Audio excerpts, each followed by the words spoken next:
Hello everyone, আমি অনুময় easy math চ্যানেলে তোমাদের স্বাগত। আজকে তোমাদের যে অঙ্কগুলো করাবো, এই অঙ্কগুলো কিন্তু তোমাদের অনেক সময় লেগে যায় করতে। তুমি এই অঙ্কটা দেখতে পাচ্ছ, কোন সংখ্যাটি পূর্ণবর্গ সংখ্যা। চারটে অপশন দেওয়া আছে আর সংখ্যাগুলো যথেষ্ট বড় বড়। এই সংখ্যাগুলো প্রত্যেকটা যদি তুমি বের করতে চাও পূর্ণবর্গ কিনা, তাহলে কতটা সময় লাগবে তুমি ভাবো। আজকে আমি যেটা বলবো, যদি একবার মন দিয়ে শুনে নাও, তাহলে 1 মিনিটও সময় লাগবে না তোমাদের। কত তাড়াতাড়ি করতে পারবে সেটা ভালো করে লক্ষ্য করো। আগে সবার প্রথমে দেখবো এককের ঘরের অঙ্কগুলো কি আছে। দেখো কি আছে, এখানে 1, এখানে 7, এখানে 4 আর এখানে 2। আগে এককের ঘর থেকে আমি খুঁজে বের করব কোন কোন সংখ্যাগুলো এককের ঘরে হতে পারে না। সেটা কি করে জানবো? তার জন্য বেসিক কিছু জিনিস আমি বলে দিচ্ছি, সেটা শুধু তোমরা একটু খেয়াল করো। 1-এর যদি বর্গ করো কত হয়? 1। 2-এর বর্গ করলে 2 দুগুণে 4, 3-এর বর্গ করলে 9, 4-এর বর্গ করলে 16, 5-এর বর্গ করলে 25, 6-এর বর্গ করলে 36, 7-এর বর্গ করলে 49, 8-এর বর্গ করলে 64, 9-এর বর্গ করলে 81 আর 10-এর বর্গ করলে তো 100 হয়, বাধ্য। এবার তুমি দেখো, যে সংখ্যাগুলো আমি পেলাম তার প্রতিটা সংখ্যার এককের ঘরে কি কি হচ্ছে। এখানে দেখো 1 হচ্ছে, এখানে দেখো 9 হচ্ছে, মানে 1 আর 9 দুটোর যোগফল কিন্তু 10। এখানে 4 হচ্ছে, তাহলে অবশ্যই 6ও হবে। দেখো এখানে 6 হচ্ছে, এখানে 6 হচ্ছে, এখানে 4 হচ্ছে। এরপরে দেখো এখানে 9 হচ্ছে, এখানে 1 হচ্ছে আর 5 হচ্ছে, 5-এর সঙ্গে 5 যোগ করলে 10 হয়। তাহলে এইভাবে তোমরা মনে রাখবে। তাহলে এককের ঘরে কি কি হতে পারে? 1 হতে পারে, 4 হতে পারে, 9 হতে পারে, 6 হতে পারে, আর কি হতে পারে? 0 তো তোমার হবেই, কারণ 10-এর স্কোয়ার করলে 100 হয়। তাহলে এই সংখ্যাগুলো 5টা লিখতে ভুলে গেছি, 5ও হতে পারে। তাহলে এই সংখ্যাগুলো যদি এককের ঘরে থাকে তবেই কিন্তু সংখ্যাটা আমার পূর্ণবর্গ হওয়ার প্রশ্ন আসবে, তাহলে কিন্তু কখনোই পূর্ণবর্গ হতে পারে না। তাহলে তুমি প্রথমে বের করবে যে এই সংখ্যাগুলো, কোন সংখ্যার যদি এককের ঘরে না থাকে তাহলে সেটা কখনোই পূর্ণবর্গ হবে না। তাহলে এটা তোমরা খেয়াল রাখবে। কি করে মনে রাখবে? ধরো 1, 1-এর স্কোয়ার করলে 1, এবার 1-এর সঙ্গে কত যোগ করলে 10? 9 যোগ করলে 10। তাহলে 1 আর 9, এখান থেকে আমি দুটো সংখ্যা পেয়ে গেলাম। এবার 2-এর স্কোয়ার করলে 4, 4-এর সঙ্গে কত যোগ করলে 10? 6 যোগ করলে 10। তাহলে 4 আর 6, দেখো এখানে 4 আর 6 পেয়ে গেলাম। আর 5-এর স্কোয়ার করলে 25, তাহলে এখানে 5 পেয়ে গেলাম। ব্যাস, তোমার এই জিনিসগুলো শুধু মনে রাখলেই হবে। 1 তার সঙ্গে 9, 4 তার সঙ্গে 6, 5 তার সঙ্গে 5। তাহলে 1, 9, 4, 6 আর এখানে 5। এই সংখ্যাগুলো কিন্তু এককের ঘরে থাকলে তবেই পূর্ণবর্গ সংখ্যা হবে। আর শূন্যটা তুমি বুঝতেই পারছো, শূন্যটা নিয়ে আমি আর ওই জন্য এত কিছু বলছি না। এবার দেখবো এই সংখ্যাগুলো বা এই অঙ্কগুলো, কোন সংখ্যা যদি এককের ঘরে না থাকে সেগুলো তুমি স্ট্রাইক আউট করে দেবে, মানে সেগুলো তোমার হবেই না। প্রথমে কিন্তু অপশন এলিমিনেট করতে হবে, এইটা হচ্ছে মেন ব্যাপার। অপশন এলিমিনেট যদি তুমি করতে পারো তাহলে ওখান থেকে তুমি অনেকটা উত্তরের দিকে অগ্রসর হয়ে যাবে।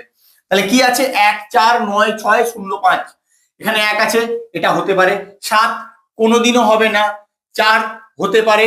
2 কোনোদিনও হবে না। দেখো কিন্তু 50% অপশন এখান থেকে এলিমিনেট করে দিলে, তাহলে এটা কিন্তু তোমার একটা বিরাট বড় প্রাপ্তি। কারণ তুমি দেখা মাত্রই বুঝতে পারবে এই দুটো হবে না। তাহলে এবার এই দুটোর মধ্যে কি করে বের করবে? তুমি কি বর্গমূল করে বের করবে? একদম নয়। আমি যেটা বলছি সেটা ফলো করবে।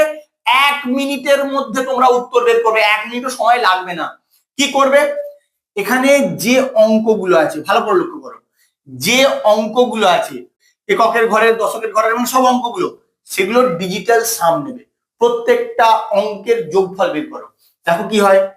1, 3, 7, 6, 4, 1। কি হয় দেখো? 7 আর 3 10, 10 6 16, 16 আর 4 20, 20 1 21, 21 আর 1 22। এখানেই কিন্তু শেষ নয়।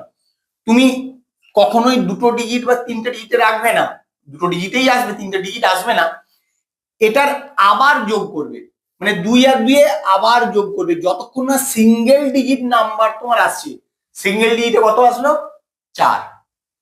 এরপরে এটারও যোগ করো, এটার যোগ করো 8, 7, 6, 4, 4, 8 7 15, 15 আর 6 21, 21 আর 4 25, 25 আর 4 29, 9 আর 2 যোগ করলে তোমার কত হয় 11।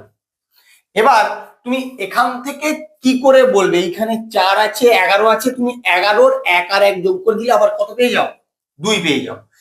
তোমাকে একটা জিনিস খেয়াল রাখতে হবে, যখন এই ডিজিটাল সামটা তুমি নেবে, ডিজিটাল সামটা যে সংখ্যাগুলো পূর্ণবর্গ হবে তাদের অবশ্যই 1 4 7 9 এই 4টে সংখ্যার মধ্যে অবশ্যই আসতে হবে।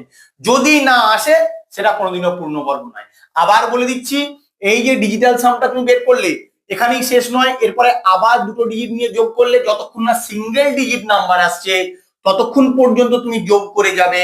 এখানেও একই রকম, যতক্ষণ না সিঙ্গেল ডিজিট নাম্বার এলো আমি যোগ করে গেলাম।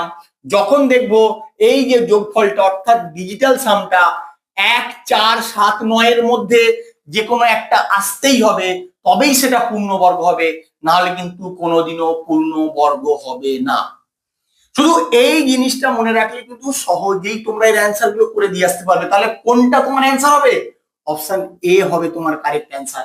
তোমরা করে দেখবে বর্গমূল, বর্গমূল করে শুধু সময় নষ্ট করবে না, হয়তো অনেকে ভুলেও গেছো, ভুলে যেতেই পারো, কারণ বর্গমূল এত বড় সংখ্যা, তোমরা ভাগ পদ্ধতিতে বর্গমূল হয়তো অনেকে ভুলে গেছো। তাই আমি যেটা বলছি এটা খেয়াল রাখো, এইভাবে এক্সাম হলে যদি তোমরা না করতে পারো কখনোই কিন্তু পরীক্ষায় ক্র্যাক করতে পারবে না। তাহলে আমার প্রসিডিওরটা তোমরা খেয়াল রাখো, এই প্রসিডিওরে কিন্তু তোমাদের ম্যাথটা করে দিয়ে আসতে হবে। এই অঙ্কটাও কিন্তু খুব ইম্পর্টেন্ট একটা টাইপ। কি বলেছে?